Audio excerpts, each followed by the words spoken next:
So now you will start your IELTS speaking test part 1. So the first question will be, what is your favorite subject? To be honest, I find English the most suitable and interesting since this subject can benefit me in the acquisition of a great many cultural skills. English can also help me to make the most of my abilities, and moreover, English can be one of my supporters in order to obtain a qualified position or job in the future. Thank you. The second question, what do you find most challenging in your study? In my studying process at high school, I believe that geography is the most difficult subject to me. This because I struggle to have a in-depth understanding of how economy works or how the weather can affect the agriculture or the variety of industries and services, as well as the ways they process. Therefore, I have a really hard time addressing the issues that I have with geography. The third question, what major will you study in university? To be honest, I haven't made up my mind, but I really prefer economics. This is because, first of all, economics has a really good competitive advantage. To be more specific, having an economics degree also means that having a strong quantitative and analytical background at my fingertips. Therefore, it can benefit me in gaining a qualified job in the future. Moreover, economics major also has versatility. Economics degree is versatile and can lead to a wide range of career paths such as finance, consulting, government, or education. So now we'll move on to IELTS speaking part 2. So your topic would be, describe a period of time in your studies that was the most difficult for you. You should say when it was, why was it hard, what you were doing at that time, and whether you felt you were successful in overcoming the difficulties. Now you may start. During the studying process, encountering difficulties along the way is unavoidable, and me, myself, is not an exception. To be honest, the hardest period of time in my study is the final year of my secondary school when I was having to prepare for the entrance exam to enroll in my dream high school. Back then, I was having a really struggling time since I had to face with huge pressure and expectations coming from not only my parents, my teachers, but also myself. This because, first of all, the high school that I planned to get in was a dream of a great many of my peers. Therefore, the competition was intense. And moreover, this high school is also associated with a number of benefits, especially in enrolling in top universities in my country in the future. During that time, I also had to encounter with the changes in the standardized educational system of my country. Therefore, I dedicated most of my time into self-studying and gaining more knowledge during the evenings while going to school and attending extra classes during the day. And I was overwhelmed with my own studying timetable and I was really exhausted. Fortunately, my effort paid off and I got very high scores in 3 main subjects along with my major. Looking back, to be honest, I felt really proud and grateful with myself for kept on trying and not giving up. And that's all for my speaking. Thank you. So now you will start with your IELTS speaking part 3. Question number 1, how are education priorities today different from those in the past? Education priorities have been transforming throughout the years. The first change is that education nowadays prioritize the acquisition of a wider set of skills such as collaborating, presenting, or communicating. Moreover, education in this modern age also involves the use of technology in classes. In this day and age, many schools have been using smart tablets for presentation or smart laptops for projects and creating video games in order to help pupils to enhance their knowledge in a more interesting ways. And those are the smart devices that weren't common or accessible in the past. The second question, what problems are there in school's curriculum today? The school's curriculum of today is encountering a great number of issues, especially in the context of the national curriculum is being changed. The first issue is the crowded curriculum. There are too much content to cover within the given time frame, and therefore pupils have to face with rushed learning and shallow understanding.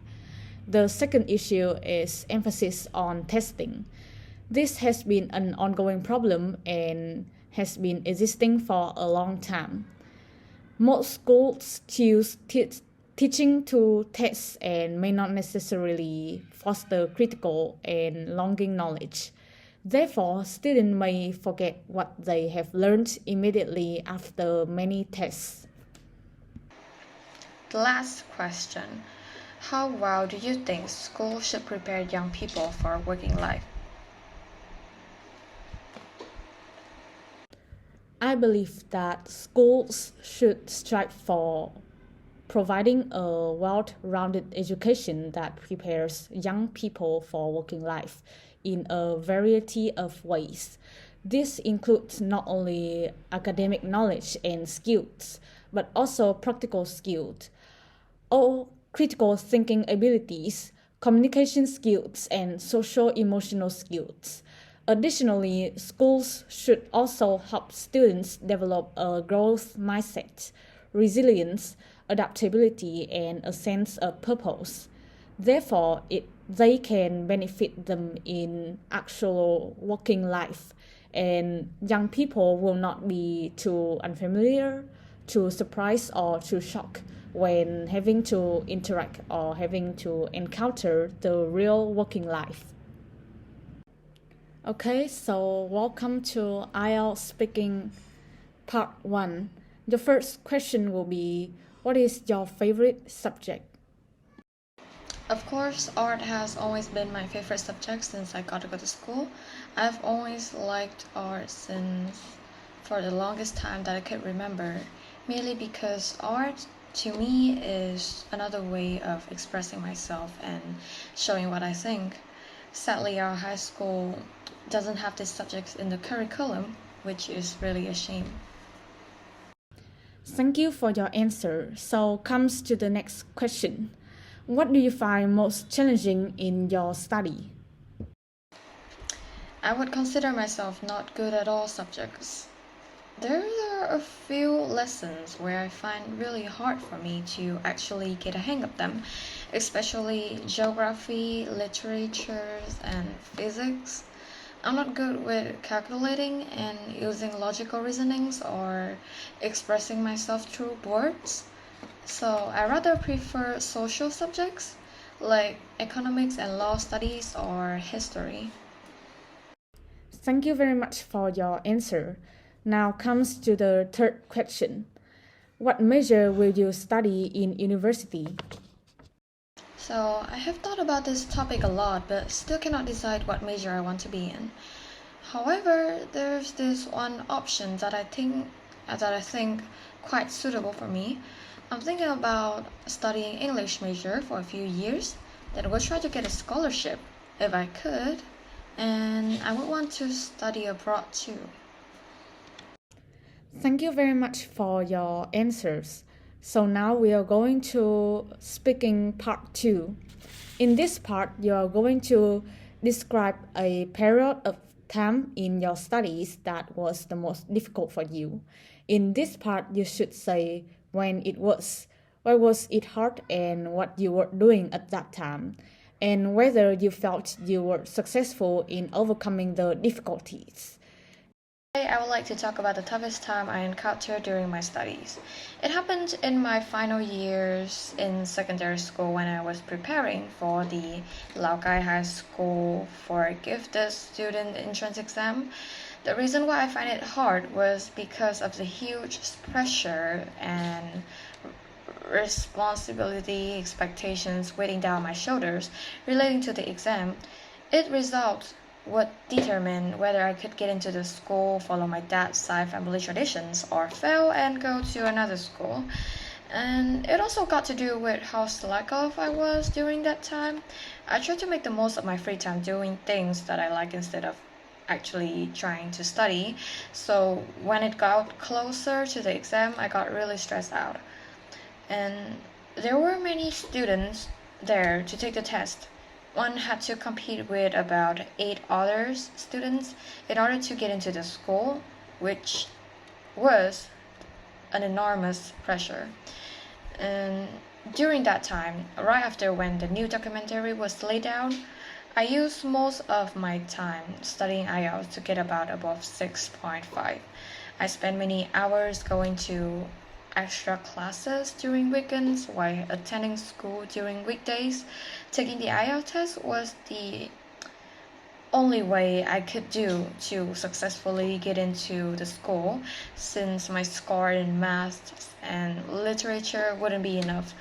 Um, Luckily, my IELTS bands got higher than I expected, and from that time to the entrance exam went smoothly. Uh, all in all, it was tiring. My hard work paid off as I got into CLC. I'm grateful for that period when I look back because it taught me how to thrive when facing through challenges. And those skills have continued to help me throughout my studies journey. Thank you for listening. Thank you very much for your speaking. And now we are going to the last part, part 3. Your first question will be, how are education priorities today different from those in the past? In the fast changing society we are living in, education priorities have changed a whole lot. In the current world, education opens more opportunities for wider skills that were not offered in the past. For example, colleges and universities have more specific major or courses as compared to before. The education system also has technology at its fingertips. Modern appliances such as computers and other gadgets are now appearing in the classroom, which did not present in the past. Thank you very much for your answer.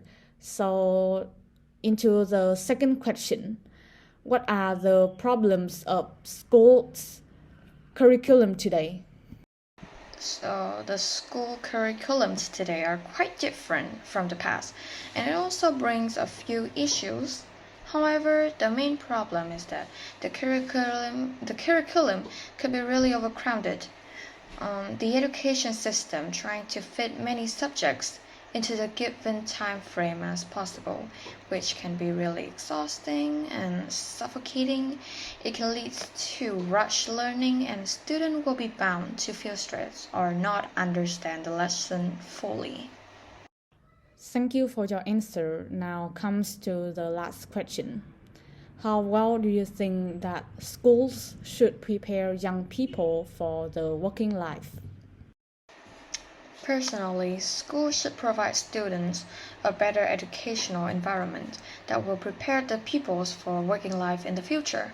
It should not only include academic knowledge but also practical skills, communication skill. We should learn more on how to improve both our EQ and IQ. Additionally, schools should also help students develop their mindset, ingenuity, and lead them to find their sense of purpose.